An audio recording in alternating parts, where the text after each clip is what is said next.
You'll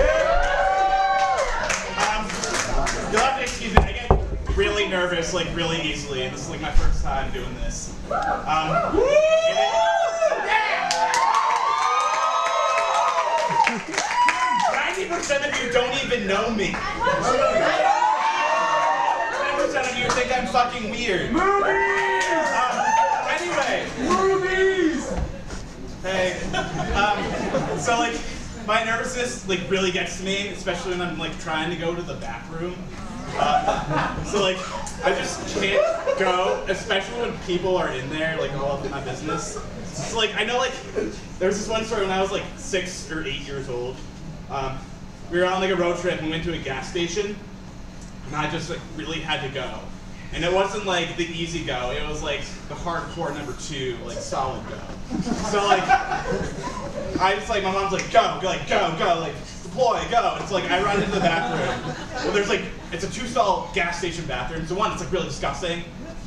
And well, the other, there was somebody already in there, in the second stall. So like, I'm like, oh, okay, like he might have been in here for a while. It's like, I went into the first stall and like got ready. And like, I'm like waiting, like I'm just waiting this out, like I'll just wait this out, just waiting for this guy, like see if he goes. So like, he got out, like washed his hands in his bed, and then he left. I'm like, okay, like here it comes. Like I can feel it coming.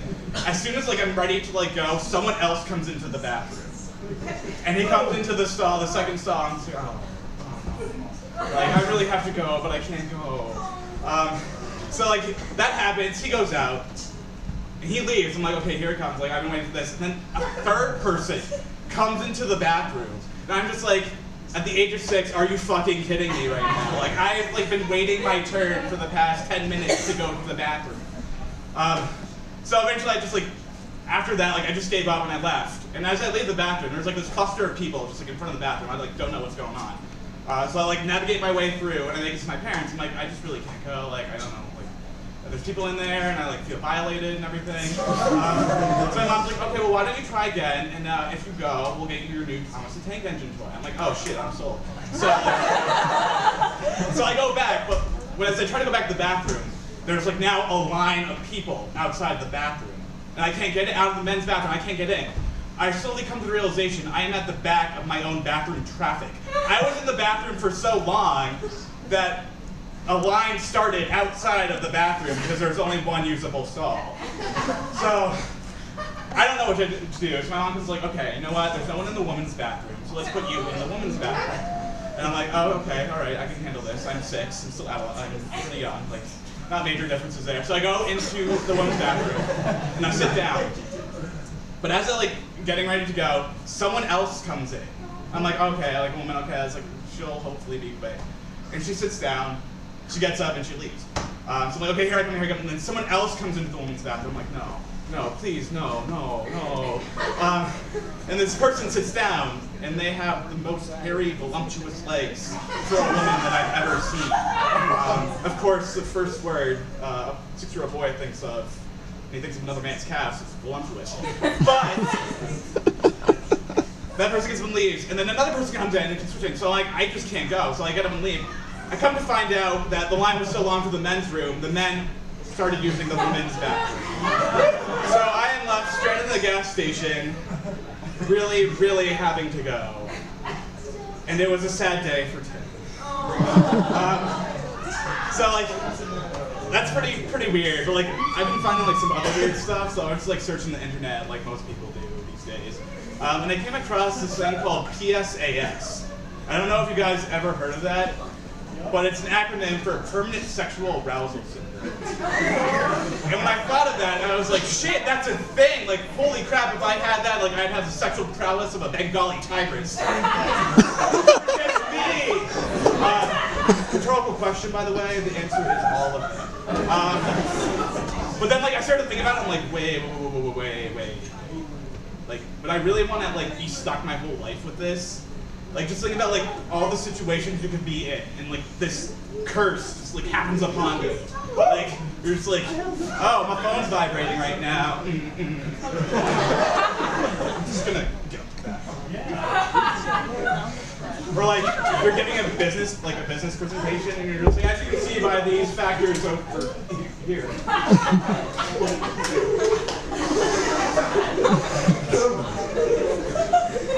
right here, as you can see from the presentation.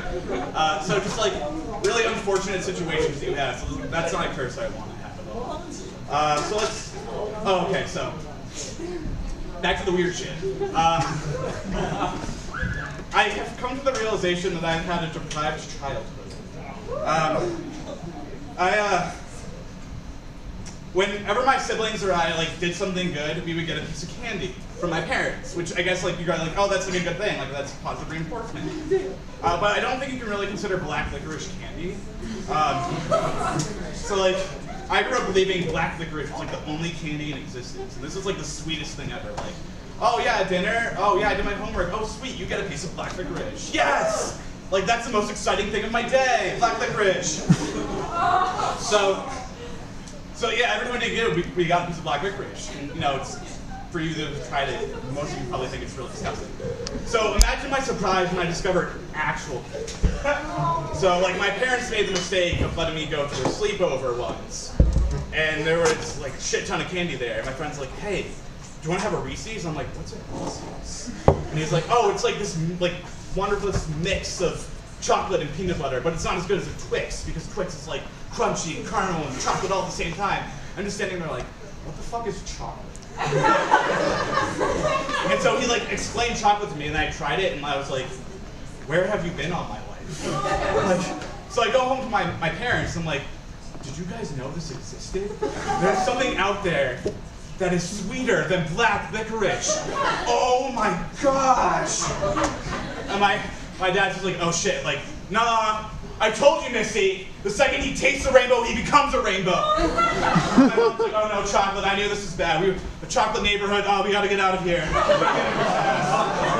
So then I came to the realization that my parents were giving me punishments instead of rewards.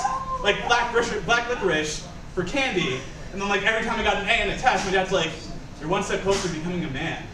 Here's a compass and a knife, head west and I'll see you in a week. And I was like, yes! This is my reward for getting an A. I get my own like man adventure in the wild. And they turn to me and it's like, hey, do some recycling while you're at it. And I'm like, bonus. So, that's me. But it's kind of like, it's now like part of my adult life now, because like, you know, being Greek and then like living up in this depraved childhood, you know, like we had a party and there's ouzo at the party and people are just like, oh, this ouzo's disgusting. And I'm just like, are you kidding? This shit tastes like candy. So I'm gonna get serious here for a moment. I'd like to take a moment to apologize all of you for my home state of Florida. As you know, the elections happened Tuesday and Florida is still red and not decided. But let me tell you why. There's two reasons for that. You see, the votes of Florida and the way Florida leans is all determined by our swamp people.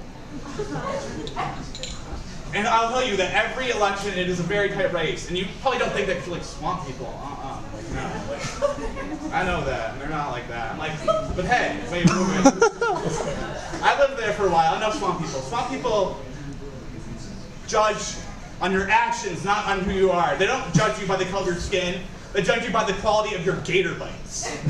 They don't judge you by your religion. They judge you by the quantity of how many catfish you can noodle in an hour. They don't judge you by how many teeth are in your mouth. They judge you by how well you can mud wrestle. So I was kind of thinking, like, you know, Obama and Romney had to like go in there and like present their key issues for the swamp people if they really wanted to get the Florida vote. So I started thinking, like, what are these key issues? And then like immediately came to me, because I keep up with this shit.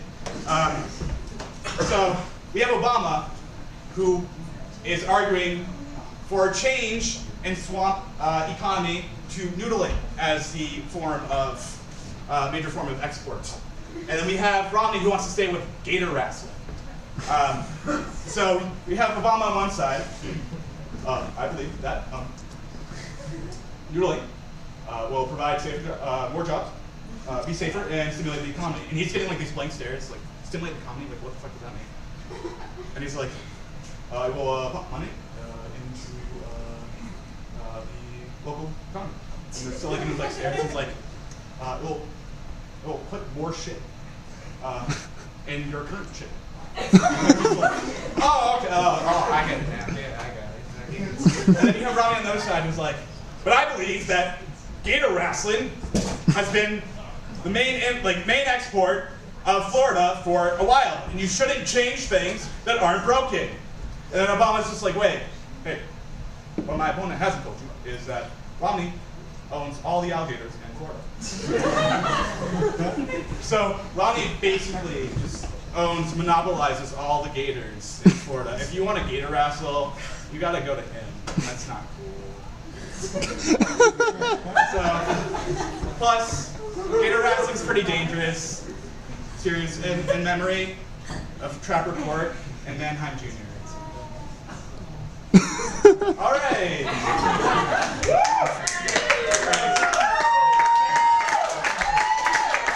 I want your love, people. All right. So, I absolutely love going to my grandparents' house, but I don't love my grandparents. No, I do. Let me tell you why I love going to my grandparents' house. Because over the course of several years, my parents were just like, we're done with this shit. We're gonna make going there like a reward. We're gonna make it like fun.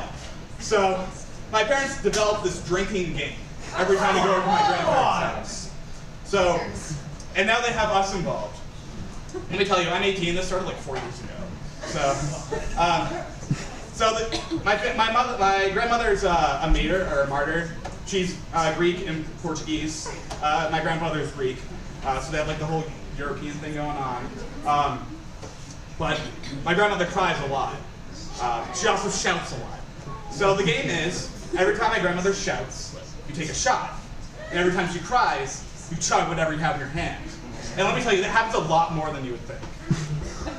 But it's really cool too, because like my grandfather sort of plays along, even though he doesn't know what he's doing. Because he only hears what he wants to hear, and what he really doesn't want to hear is his wife shouting at him. So he'll just be like, Tony! Tony! Tony! And you're like, damn. All right, damn. So let me tell you about a really good story that last Easter was like the best Easter of my life. Because we get to the house and we're like, okay, are we gonna play the game? Yeah, we're gonna play the game. It's Easter, let's celebrate, let's have some fun. I don't wanna be dealing with this and I'm done. So we get ready to go in, we have bring all the food and everything over to our grandparents' house. My mom opens the door and we can hear my grandmother crying already. We're just like, oh no. My dad's like, are you kidding? This is gonna be fun. And he opens the fridge and pulls out 6 beers and let's get started. And handing them out to us. And so let me tell you, that night was crazy because I had heard the most shouting ever and the most crying ever. I'm pretty sure my grandmother cried 3 times through dinner alone, and dinner was 45 minutes. I was not very, how do I say? I wasn't very capable of thought by the end of that night. And I just remember that my mom was like, Tim, are you okay? We can stop the game if you want to stop. If you're not feeling kind of are you kidding, Mom? This shit tastes like candy. Thank you guys.